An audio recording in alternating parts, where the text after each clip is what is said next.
ಹರಿ ಓಂ ನಮಸ್ಕಾರ. ಇಲ್ಲಿ ಉಪ್ಪಿಗೆ ಹಾಕಿದಂಥ ಈ ಮಾವಿನಕಾಯಿಯಿಂದ ನಾನು ಒಂದು ಮಾವಿನಕಾಯಿ ಗೊಜ್ಜನ್ನು ಮಾಡ್ತಾಯಿದ್ದೀನಿ. ಅದಕ್ಕೋಸ್ಕರ ಇಲ್ಲಿ ಒಂದು 2-3 ಸ್ಪೂನ್ನಷ್ಟು ತೆಂಗಿನ ತುರಿಯನ್ನು ತೊಗೊಂಡಿದ್ದೀನಿ. ಹಾಗೆ ಇಲ್ಲಿ ಒಂದು 2-3 ಹಸಿಮೆಣಸು.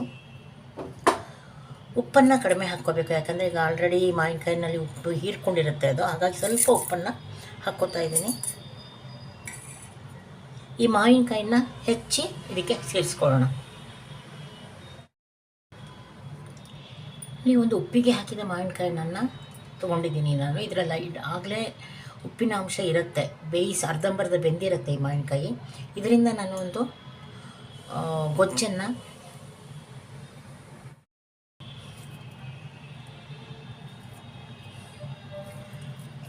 ಇದನ್ನು ನಾನು ಸಿಪ್ಪೆ ಸಮೇತ ಇದಕ್ಕೆ ಸೇರಿಸ್ಕೊತಾ ಇದ್ದೀನಿ.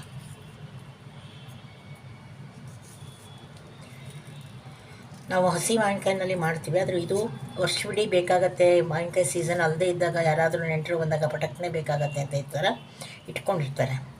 ಇದನ್ನು ಹಾಕ್ಕೊಂಡು ನಾವು ರುಬ್ಕೊಳ್ಳೋಣ.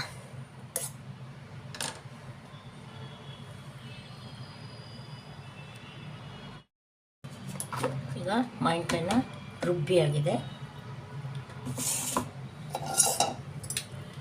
ಚಟ್ನಿಗಿಂತ ಸ್ವಲ್ಪ ಸಣ್ಣಗೆ ರುಬ್ಕೊಂಡಿದ್ದೀನಿ.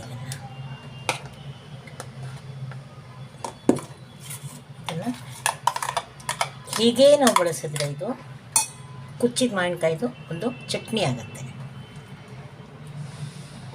ಇದಕ್ಕೆ ನಾವು ಮೊಸರನ್ನು ಹಾಕಿ ಬಳಸಿದ್ರೆ ಅದೊಂದು ಮಾವಿನಕಾಯಿ ಗೊಜ್ಜಾಗುತ್ತೆ. ಇದಕ್ಕೆ ಮೊಸರು ಸೇರಿಸಿ ಒಂದು ಒಗ್ಗರಣೆ ಮಾಡೋಣ. ಈಗ ನಾವು ರುಬ್ಕೊಂಡಂತಹ ಈ ಮಾವಿನಕಾಯಿ ಚಟ್ನಿಗೆ ನಾವು ಏನು ಮಾಡ್ತಾಯಿದ್ದೀವಿ, ಮೊಸರನ್ನು ಸೇರಿಸ್ಕೊತಾ ಇದ್ದೀವಿ. ಒಂದು 2 ಸೌಟು ಮೊಸರನ್ನು, ಸಣ್ಣ ಸೌಟಿನಲ್ಲಿ 2 ಸೌಟು ಮೊಸರು. ಇದು ಸ್ವಲ್ಪ ಗಟ್ಟಿ ಇದೆ. ಈಗ ನಾನು ಮಿಕ್ಸಿ ತೊಳೆದ ನೀರನ್ನಲ್ಲಿ ಇಟ್ಕೊಂಡಿದ್ದೀನಿ. ಇದನ್ನು ಮಿಶ್ರಣ ಮಾಡೋಣ.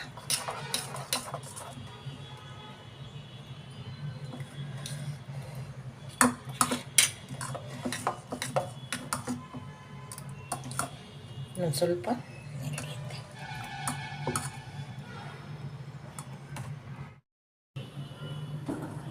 ಒಗ್ಗರಣೆ ಸೌಟನ್ನು ಕಾಯಲಿಕ್ಕೆ ಇಟ್ಕೊಂಡಿದ್ದೀನಿ. ಇದಕ್ಕೆ ಒಂದು 3 ಸಣ್ಣ ಚಮಚದಷ್ಟು ನಾನು ಕೊಬ್ಬರಿ ಎಣ್ಣೆಯನ್ನು ಹಾಕ್ಕೊಂಡಿದ್ದೀನಿ.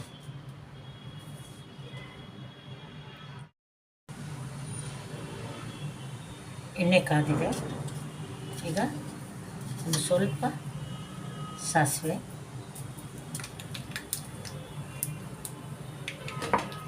ಸಿಡಿತಿದ್ದ ಹಾಗೆ ಒಲೆಯನ್ನು ಆಫ್ ಮಾಡಿ ನಾವು